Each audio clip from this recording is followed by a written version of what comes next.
Hello and welcome to the EU AI Act podcast, your go-to resource for understanding the European Union's legislation on artificial intelligence. I'm your host, Mark Kelly, and I'll be your guide through this intricate landscape of AI regulations that could shape the future of technology in Europe and beyond. In each episode, we'll delve into the EU AI Act, exploring its purpose, implications, and the roles of those involved. From AI developers to deployers, our mission is to demystify how this groundbreaking regulation impacts everything from high-risk AI systems to everyday applications that influence both the physical and virtual realms. Whether you're a developer, deployer, or simply curious about the future AI, this podcast will equip you with the insights and knowledge needed to navigate the ever-evolving world of AI regulations. Stay tuned as we explore these topics and more, helping you to stay informed and ahead in the rapidly changing field of artificial intelligence. Don't forget to subscribe to the EU AI Act podcast on your favourite streaming platform to never miss an episode.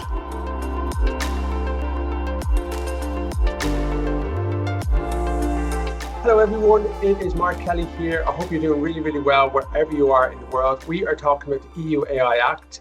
I can't think of a better person to speak to today for our podcast is Risto Uuk. Risto, thank you very much for joining us on the podcast today.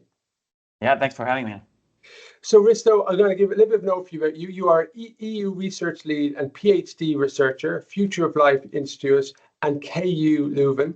Risto, you have got a wonderful website, fantastic newsletter and tremendous insights that have been shared over the last couple of years. For anyone that hasn't subscribed or hasn't gone on to Risto's website and content, I would strongly urge you to do it because how he breaks down the content is very easy to read, it's meaningful, it's high impact, and it's very much from the user experience. So you can see that you've got your hands fully in this up to the weeds because you know it so well. So thank you so much for joining us on the show. We're going to start a little bit broad for our discussion today. We're talking about general purpose AI within the framework of the EU AI Act. But if we did take a little bit of a step back, could you talk me through the evolution of the AI Act and how has the AI Act's approach to general purpose AI evolved over the last 3 years? Yeah, absolutely. Thanks a lot for the introduction. And yeah, I think it's useful to go back to April 2021 when the European Commission, one of the EU institutions, released the draft EU AI Act. And then basically a couple of months later, different stakeholders could start providing some input through a public consultation to that. And people who have paid attention, who started thinking about this law earlier, they could see that the initial draft didn't mention anything around general purpose AI. It was focused on specific intended purposes of each AI system. If your intended purpose of the system was considered high risk, then you would have legal obligations. If it wasn't considered high risk, then you wouldn't have, and no mention of general purpose AI. We at the Future of Life Institute, where I work, we submitted in August 2021 feedback to the European Commission that, hey, your framework is all good, but you have some blind spots here. There are already systems on the market that don't have a single intended purpose, that are much more diverse. They have many different things that you can use these for. For example, back then we mentioned GPT-3 as an example. Now everybody, of course, talking about ChatGPT and GPT-4 and all kinds of other systems. But back then that was an example. And we recommended to update the proposal to take into consideration increasingly general AI systems. And to our surprise, actually, in 2021 November, so a couple of months later, the council, which was then led by Slovenia, actually already introduced general purpose AI into legal discussions. So the council is one of the other EU institutions that started amending the initial draft, and then another third institution is the European Parliament, who also amended the initial draft, and then eventually they would come together and finalize a compromise. So already Council back in 2021, late 2021, already started proposing general purpose AI into this law.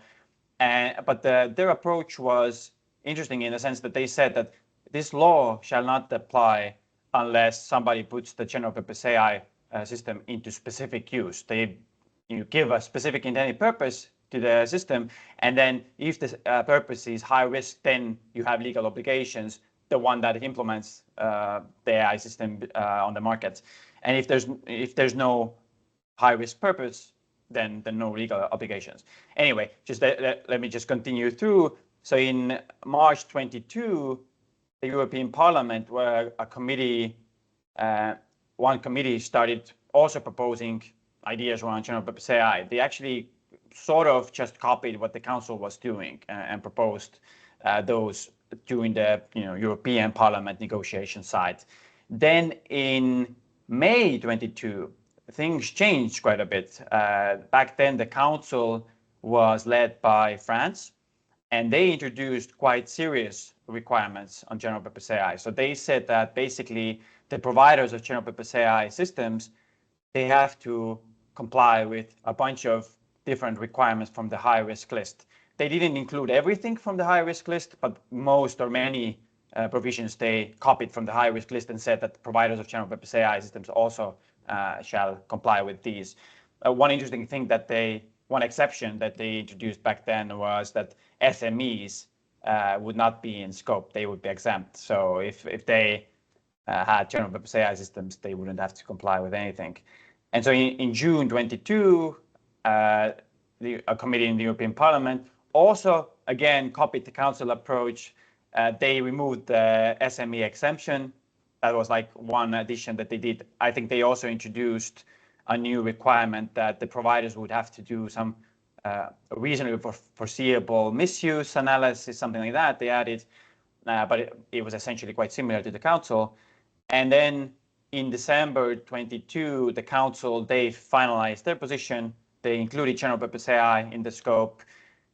They, I think, added some nuance there that the European Commission would have to, after the entry into force, within certain time frame, they would have to figure out how to apply all of the high-risk AI system requirements on general purpose AI, considering the nuances of the technology and some of the new differences between narrow purpose systems.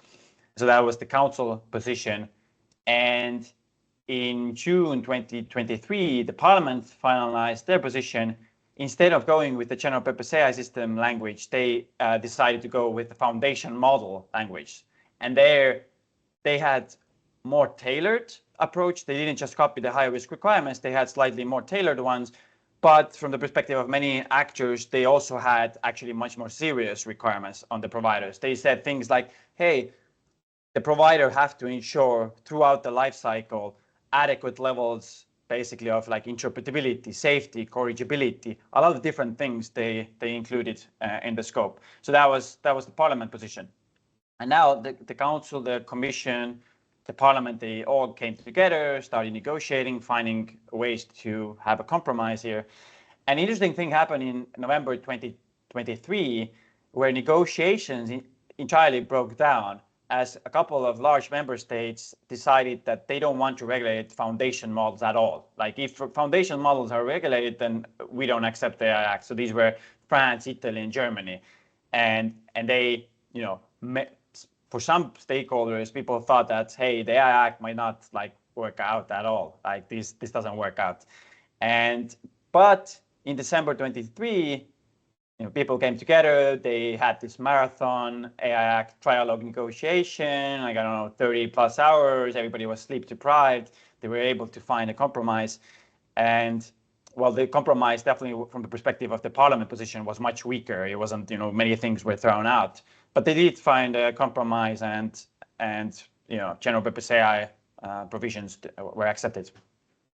Because it was funny, because I was like kind of following it, but I definitely feel there's like a Netflix documentary in there if someone wants to take it on, because there was a lot of things going on between all these different types of stakeholders. Certain companies were coming out, certain companies were putting forward their statements, and you added in no one sleeping. It got really interesting. Again, nerd drama, but I found it was quite interesting to look at. So if we look at the current provisions, what does the AI Act currently say about general purpose AI and its associated systemic risk? Yeah. So one thing to note is that there's a specific definition for general purpose AI models. It's a lengthy one, but basically it talks about AI models being trained on a large amount of data, using self-supervision, displaying significant generality, and being capable of competently performing a wide range of distinct tasks. It doesn't matter how exactly the model is placed on the market. It can be integrated into various downstream systems and applications and things like that. It's a quite a lengthy definition, but yeah, that is there to distinguish between these narrow purpose systems. And then basically there are, I would say, two tiers for general purpose AI model providers. So there are kind of what you could call standard general purpose AI models. All general purpose AI models of certain kinds of general purpose AI models, they have to provide technical documentation. They have to provide instructions for use, for example, downstream users of these models. They have to comply with the copyright directive, and they have to publish a summary about content used for training. So these are all for what I would call standard general purpose AI models. But there's another tier which is called general purpose AI models that present systemic risks. And these are some of the most competent, most capable, high impact general purpose AI models. And basically those are distinguished from other standard models according to some how much compute was used for training those, what other benchmarks, other kinds of metrics that could be used to designate whether your general purpose AI model could present a systemic risk. And those kinds of models, or the providers of those models, they have to do those things that I just mentioned for all general purpose AI models, but they also must conduct model evaluations. They have to do adversarial testing, track and report serious incidents, and ensure cybersecurity protections. And there's one caveat in all of this. There's also this exemption for like free and open license general purpose AI model providers. So if you provide your general purpose AI model freely to users, open source, open license, then you only need to comply with copyright and you need to publish the training data summary. But this exemption doesn't exist if you have this very capable general purpose AI model. So if they're seen to present systemic risks, then none of these exemptions hold. You have to do the whole thing, regardless of whether it's open source or closed. And yeah, the idea behind this type of two-tier approach, I think probably it happened during the trial of negotiations. It was found to be a compromise. On the one hand, you do want to regulate very capable models that could pose all kinds of different risks. But on the other hand, EU companies want to be protected. Smaller companies want to be protected. They don't want to have a lot of, many costly requirements. So that was probably some kind of balance struck here to, on the one hand, have, big tech regulated quite seriously, but on the other hand, smaller players not having that many requirements. And when we look at the implementation roadmap, what are the next steps for the implementation of the AI Act concerning general purpose AI and systemic risk? Yeah. So one thing to know just generally about the implementation, now you mentioned at the beginning that 1st of August, the AI Act comes into force. So all of the legal obligations don't immediately apply. Like there is transition period, and depending on what kind of requirements, what kind of system you're providing to the market, what kind of requirements you have, there are different transition periods. And for general purpose AI model providers, there's a 12-month transition period. So after the entry into force, 1 year later only does the AI Act actually apply to general purpose AI model providers. And so the next 1 year basically will be spent on figuring out how to actually apply the EU AI Act essential requirements. So the law is quite general. It doesn't say too many specifics. It's not super detailed. It, it's an exaggeration, but in some level it just says do risk management. Like it doesn't say too many specific things. So these essential requirements need to be put into concrete guidelines, concrete specific details about how companies can actually apply it in the real world. So over the next 12 months, this kind of work will be done on general purpose AI. And there are two mechanisms to do this kind of work. So one is to have technical standards. So technical standards are instruments, guidelines, essentially, that companies can implement, and then they will be assumed to comply with the AI Act. And the standards development process is quite lengthy. It will take several years, not just a few months or 1 year. So the idea here is that instead of using standards initially, there will be another instrument used, which is called codes of practice for general purpose AI. And these are kind of intermediate step between having the standards and having some other guidelines. And these will also be used to assume that if somebody follows these codes of practice, then they comply with the AI Act. So these will be used as an instrument to assess compliance.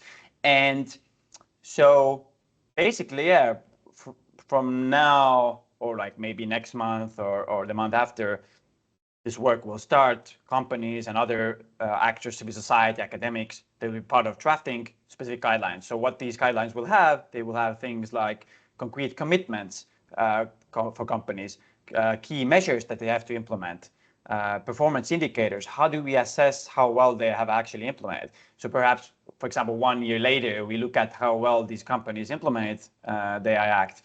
How can we actually evaluate how well they did? So these kinds of measures as well. So if we look at it currently from kind of use cases, so we kind of get into the weeds a little bit just for people listening in, so we can kind of come into that level. Can we talk a little bit about where general purpose AI has been successfully implemented, as well as maybe some notable errors or challenges to just make the general public aware of this? Sometimes it's interesting for me to also reflect on how I use these types of systems. And I personally use them quite extensively, quite often. I find a lot of value in them, but I also find lots of issues with them. So for example, one use case that I personally tried, especially with Claude 3.5, which is Anthropic's most capable general purpose AI system, I asked the system to, firstly, I uploaded a mathematical paper from an economist, Anton Korinek, like an extensive mathematical model, 30 pages long, quite technical, quite detailed. I uploaded it on Claude 3.5. I asked it to summarize the main assumptions of the models. Tell me about all the mathematical variables that are used. Evaluate the assumptions critically, the findings critically, and give me a summary of all of that. And this was a 30-page paper or longer than that. And within 5 seconds, I have a lengthy overview of all those things. And it took me several hours to actually read the paper and analyze it. And I don't agree with like everything in the summary. Some of the things I feel that haven't been, paid attention to, should have been paid attention to. Some interpretations are slightly off in my view, things like that. But it's very, very impressive. Like it's a very quick job and very impressive thing. So sometimes when I use these kinds of systems, like with those kinds of use cases, I feel like it's kind of like magic or something. It's like unreal how quickly it can do something very serious. But on the other side, once in a while, it makes really, really bad errors that could end up, making you wonder if you should actually use them for these kinds of serious things. For example, you mentioned earlier that I run this EU AI newsletter, and I've used large language models to summarize articles for the newsletter from time to time. And there was one case recently where I summarized an article from Meta or about Meta. Meta was talking about how they intend not to put their next multimodal system to the EU market because they're worried about GDPR and uncertainty, regulatory uncertainty around GDPR and things like that. And there was one specific line in the text that said Meta has sent over 2 billion notifications to EU users about how their data from their social media posts will be used to train AI models. And what the language model did, instead of using 2 billion notifications, it misinterpreted that to be 2 billion users. And that ended up, I reviewed the output. My editor that works with me also reviewed the output from this LLM, and neither of us could actually see that. So that ended up being sent to 28,000 people or more that I have subscribing to my newsletter, and like this was really unfortunate. I was like, damn, it's a very bad mistake, and it's not accurate. The newsletter isn't accurate anymore because of this. So that made me much more cautious about using these kinds of systems, because even human oversight cannot necessarily always find these errors. You can take a look, everything looks grammatically so okay, but actually it turns out that it's very faulty. So that's like one type of use case where I've been kind of worried about this. And I'll maybe as a final thing I'll mention. So these are, like, very specific use cases, can be quite positive, can be quite productivity enhancing for users, but there's a really dark side to this. For example, I recently spoke with some company that works on AI safety, and they created a demo for me of where they intended to use general purpose AI models, some of the best ones, to target me for some type of fraud. So they were like kind of playing, making a demo as if they were like a bad malicious actor planning some things, actually not carrying it out, but doing it for like AI safety purpose to show that this is possible. And then they basically, thought about things like phishing attempts. How can we personalize phishing attempts to make sure that we are as successful as possible? Write very persuasive emails and, things like that. Create image deepfakes, create audio deepfakes of me. Generate fake news about me, things like that. Even potentially, there's soon coming up some Belgian local election. I'm based here in Brussels. Potentially even coming up with ideas how to persuade me to not vote or vote for somebody else than I intend to initially, like these kinds of things. So there's a flip side to all of these positive use cases, that these systems can potentially be used for like malicious purposes and for quite negative use cases. Yeah, and the quality of the deep fakes now are indistinguishable. And that's where people will see a lot of the kind of standard ones where it's kind of glitchy. But if you see the ones where you pay like $20,000 for them, they're indistinguishable. Like, they're absolutely perfect. 11 Labs has got the voice really honed down as well. And that's the thing with scams. They're done in such a personal, nonchalant way that people just respond to them because they're just so targeted.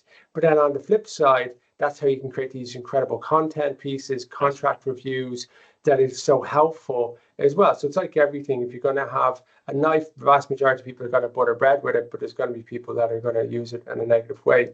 If we go on a little bit more into systemic risk management, how are the most capable general purpose AI models categorized under systemic risk, and what measures are being proposed to manage these risks effectively? I know this is kind of like a burning platform as well, but you're going to have to get to that stage where people are going to be able to measure this, and this is particularly challenged from implementation, isn't it? Yeah, I agree. It's very challenging. There's initially planned to use a proxy threshold where when a company uses 10 to the power of 25, more than 10 to the power of 25 flop to train a general purpose AI model, then they will be assumed to pose systemic risks.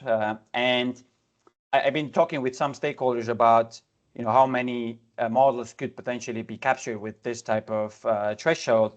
And based on some of my understanding, that recently when I've checked some research around how much compute has been used for training some of these models, I think in my understanding, it currently captures maybe like 4 models or something like that. I've been told that there are a few other models that could be captured, but there is probably like GPT-4, there's Claude 3.5, Meta's new model, Llama 3.1, and maybe one more that I'm forgetting, Google DeepMind's Gemini Ultra. Like, these ones seem the most likely candidates right now.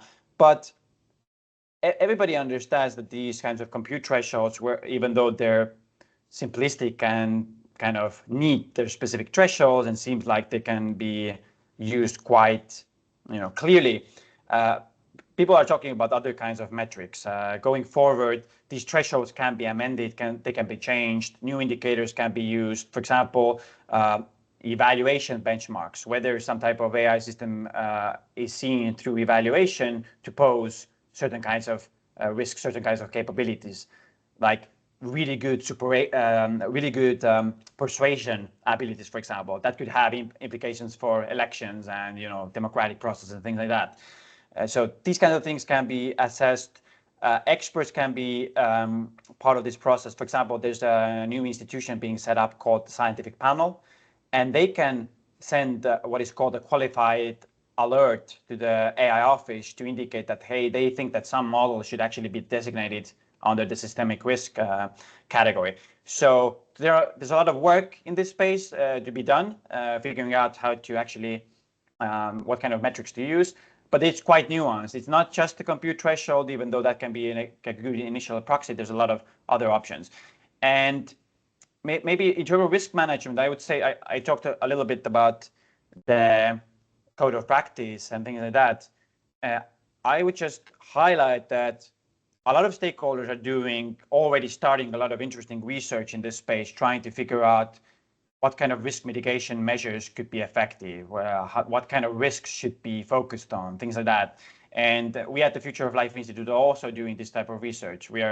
I'm dedicating a lot of my effort into assessing, figuring out the assessment of general purpose AI models that pose systemic risk, risk mitigation measures, developing different taxonomies for classifying and categorizing risks and things like that. So yeah, I would encourage more people to do research in the space and look out for our work as well, because we're trying to dedicate quite a lot of focus on this.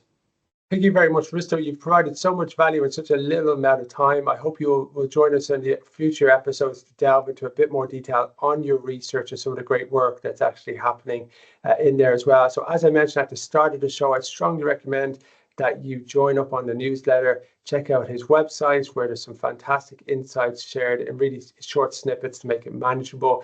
Risto Uuk, EU research lead and PhD researcher, Future of Life Institute, and at KU Leuven. Thank you very much for your time, Risto. Thank you so much for having me.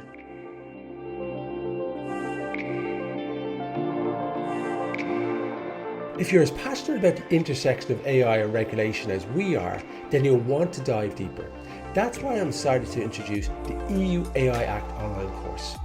This comprehensive course is designed to arm you with a thorough understanding of the EU AI Act and its implications across industries. Whether you're an attorney, a compliance officer, a developer, an executive, or a regulator, this course is everything you need to navigate the complexities of AI regulations. Over 3 hours of on-demand video and 6 detailed articles await, all accessible forever on any device, be it your phone, tablet, or TV. Enroll today to secure unlimited access and take the first steps towards mastering the intricacies of AI regulation. Just visit courses-ai.com to get started and stay ahead of the curve and understand the impact and lead with confidence in the age of AI. Don't miss out, your deep dive into the EU AI Act starts here.